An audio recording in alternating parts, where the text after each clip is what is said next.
Welcome campus നോവയുടെ പുതിയ വീഡിയോയിലേക്ക് സ്വാഗതം. അപ്പോൾ നമ്മൾ ഇന്നത്തെ ഈ വീഡിയോ പറയാൻ പോകുന്നത് കേരളത്തിലെ തന്നെ ടോപ്പ് 15 എഞ്ചിനീയറിംഗ് കോളേജിനെ പറ്റി പറയാനാണ്. സംഭവം പല ലിസ്റ്റുകളും നമ്മൾ പുറത്തുവിട്ടിട്ടുണ്ടെങ്കിലും കേരള ഗവൺമെൻറ് തന്നെ പുറത്തുവിടുന്ന ഒരു റാങ്ക് ലിസ്റ്റാണ് KIRF റാങ്ക് ലിസ്റ്റ്. ഈ ഒരു ലിസ്റ്റിൽ പ്രകാരമാണ് നമ്മൾ ഈ വീഡിയോയിൽ പറയാൻ പോകുന്നത്. ഈ ഒരു KIRF റാങ്കിങ് എടുക്കാനുള്ള കാരണങ്ങൾ കുറേ ഒരു ക്രൈറ്റീരിയാസ് ബേസ് ചെയ്തിട്ടാണ് നമ്മൾ ഈ ലിസ്റ്റ് ഗവൺമെൻറ് പുറത്തുവിടുന്നത്. അപ്പോൾ ആ ലിസ്റ്റിൽ എന്തൊക്കെയാണ് ക്രൈറ്റീരിയാസ് എന്ന് നോക്കാം. ആദ്യമേ പറയുന്ന ക്രൈറ്റീരിയ എന്ന് വെച്ചാൽ സ്റ്റുഡൻറ്റ് ഫാക്കൽറ്റി റേഷ്യോസ് ആണ്. പിന്നെ lab facility, placement, pass percentage, ഇതൊക്കെ വെച്ചിട്ടാണ് നമ്മളെ ഒരു KIRF റാങ്ക് ലിസ്റ്റ് പുറത്തുവിട്ടിട്ടുള്ളത് ഗവൺമെൻറ്. അപ്പോൾ എന്തായാലും നേരെ നമുക്ക് വീഡിയോയിലേക്ക് പോകാം. Top 15 engineering colleges in Kerala. നമ്മുടെ ലിസ്റ്റിൽ ഒന്നാമതായിട്ടുള്ളത് CET ട്രിവാൻഡ്രമാണ്. അതിനുശേഷം വരുന്നത് ഗവൺമെൻറ് എഞ്ചിനീയറിംഗ് കോളേജ് തൃശ്ശൂർ, അത് TKM കരിക്കോട് കൊല്ലം. പിന്നെ Rajagiri school of engineering and technology. അഞ്ചാമതായി വരുന്നത് മാർ അത്താനിയസ് കോതമംഗലം.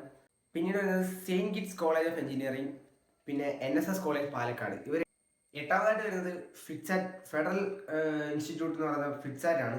ഒമ്പതാം സ്ഥാനം Amal Jyothi college of engineering. പത്താം സ്ഥാനത്ത് saint Joseph college of engineering പാല.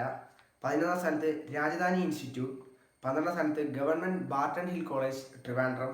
13ാം സ്ഥാനത്ത് ശ്രീ ചിത്തിര തിരുനാൾ എഞ്ചിനീയറിംഗ് കോളേജ് ട്രിവാൻഡ്രമാണ്. 14ാം സ്ഥാനത്ത് Kelappaji college of agriculture engineering. 15ാം സ്ഥാനത്ത് SSEM school of engineering and technology. ഈ ലിസ്റ്റിലെ ബാക്കി കോളേജസ് നിങ്ങൾ നോക്കുന്ന കോളേജസിന്റെ റാങ്കും അറിയണമെങ്കിൽ തീർച്ചയായും താഴെ കാണുന്ന ലിങ്കിൽ KIRFന്റെ ലിങ്കിൽ ക്ലിക്ക് ചെയ്ത് കഴിഞ്ഞാൽ നമുക്ക് അതിനകത്ത് എല്ലാ കോളേജിന്റെ ലിസ്റ്റ് കാണാൻ പറ്റും. നിങ്ങളുടെ കോളേജ് എത്രാം സ്ഥാനത്താണെന്ന് വരെ നമുക്ക് അതിനകത്ത് അറിയാൻ പറ്റുന്നതാണ്.